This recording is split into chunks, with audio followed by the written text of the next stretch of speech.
Welcome, and I'm here to introduce and then ask a few questions to Ambassador Katherine Tai. She was sworn in as the 19th U.S. Trade Representative on March 18th, 2021. As a member of the President's Cabinet, Ambassador Tai is the principal trade advisor, negotiator, and spokesperson on U.S. trade policy. Prior to her Senate confirmation, Ambassador Tai spent most of her career in public service, focusing on international economic diplomacy, monitoring, and enforcement. She previously served as Chief Trade Counsel and Trade Subcommittee Staff Director for the House Ways and Means Committee in the United States Congress, played a central role in the USMCA negotiation and passage. And if you want to know how extraordinary a person she is, she was confirmed by the Senate, not just confirmed, but confirmed 98-0. So you're in the presence of somebody pretty extraordinary. We're very excited to hear from her, and please join me in welcoming Ambassador Tai.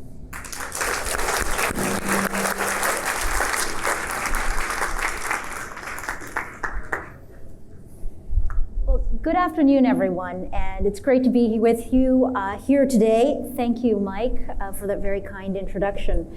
You've already heard from several brilliant leaders in the Biden administration, but I wanted to take an opportunity to focus on what progressive industrial policy means for trade. We've been doing FTAs for almost 40 years now, and while some sectors of the economy have benefited, many in this room know that the traditional approach to trade, marked by aggressive liberalization and tariff elimination, also had significant costs: concentration of wealth, fragile supply chains, deindustrialization, offshoring, and the decimation of manufacturing communities. At the same time, we've experienced over 2 decades now of the PRC's non-transparent, state-directed industrial dominance policy conducted on a massive scale. Traditional trade tools and the multilateral trading system failed to address these distortions, and markets even rewarded them.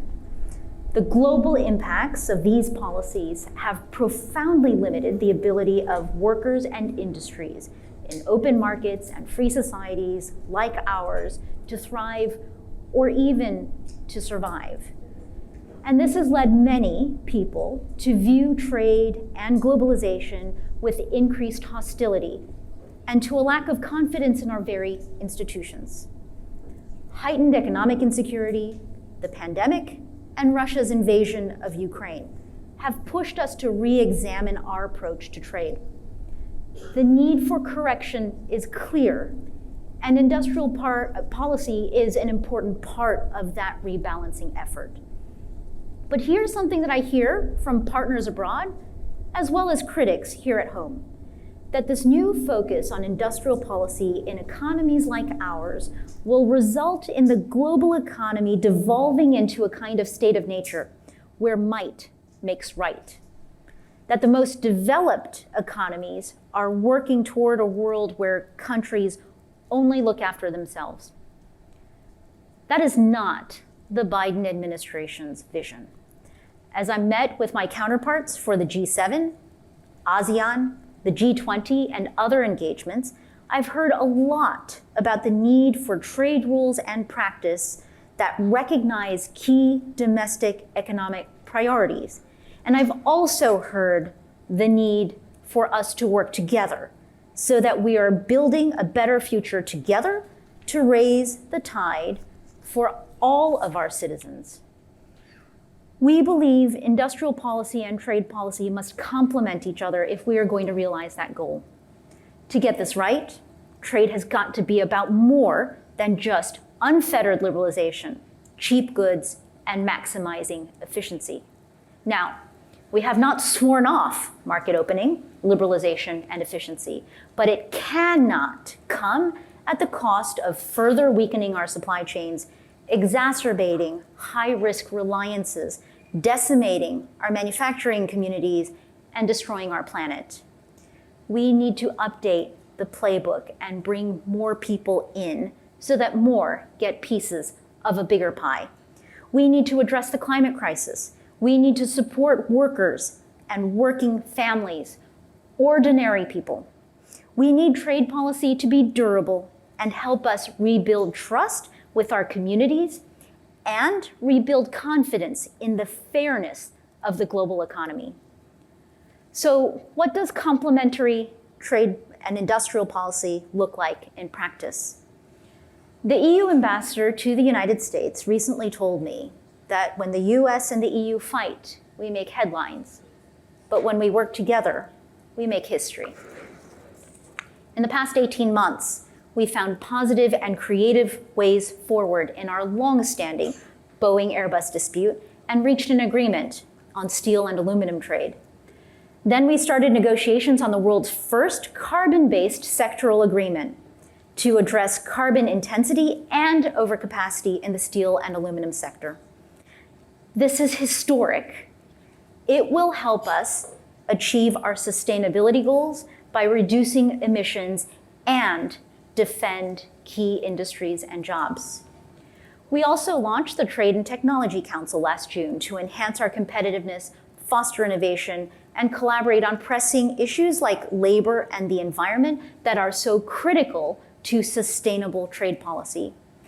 Through the TTC, we are also countering non-market policies and practices that undermine our businesses and workers in the global trading system.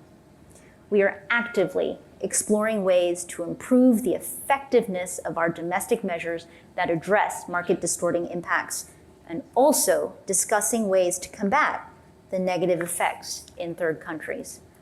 These topics are even more pressing after Russia's unprovoked invasion of Ukraine, as well as the strains on supply chains that we have seen in the wake of the COVID pandemic. These events have underscored the importance of working together to pursue policies that reflect shared US and EU values that will drive competitiveness and prosperity. This new complementary approach can address the challenges that will define the 21st century. And the climate crisis is a great example. As we seek to reduce our carbon footprints and benefit our industries, we're each going to do things that cause anxiety, whether it's the Carbon Border Adjustment Mechanism or the Inflation Reduction Act. But this also creates an opportunity for us to work together to tackle this existential crisis that threatens all of us. And we are seizing this opportunity to partner with each other to achieve our overarching goals for the security of our people and our planet. Our work goes beyond Europe. We're bringing this approach to our partners in Asia. That's why we launched the Indo-Pacific Economic Framework in May. The IPEF is not a traditional free trade agreement. While it will include some traditional trade agreement elements, there are also separate pillars dedicated to supply chains and decarbonization. It will also include provisions on infrastructure and tax and anti-corruption. Simply put, it will be a model to address the real challenges that we face today. And likewise, I must emphasize that what we're doing on trade is complementing what we have been doing here at home. President Biden has kept his promise to grow the economy from bottom up and the middle out by investing in our industries and our workers. His recent legislative accomplishments make us more competitive and help collaborate from a position of strength. China and other countries have been investing in their infrastructure for decades now. To compete and prosper in the global market, we also need to invest here at home. And you've already heard many of these examples earlier today. The Inflation Reduction Act is the largest investment in our nation's history to address the climate crisis. It will create good-paying jobs in wind, solar, and electric vehicle manufacturing. The bipartisan infrastructure law is the largest investment in our infrastructure since the creation of the interstate highway system under the Eisenhower administration. And the CHIPS and Science Act strengthens our supply chains by making more semiconductors here in America. These are down payments on our nation's future, but we cannot stop here. So let me close with this. As President Biden likes to say, we are at an inflection point.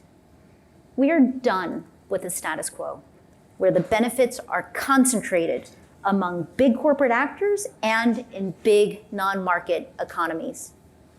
President Biden and I are committed to set this country on a new path, one that invests in this nation, creates sustainable growth, and works with our partners to build inclusive and durable prosperity.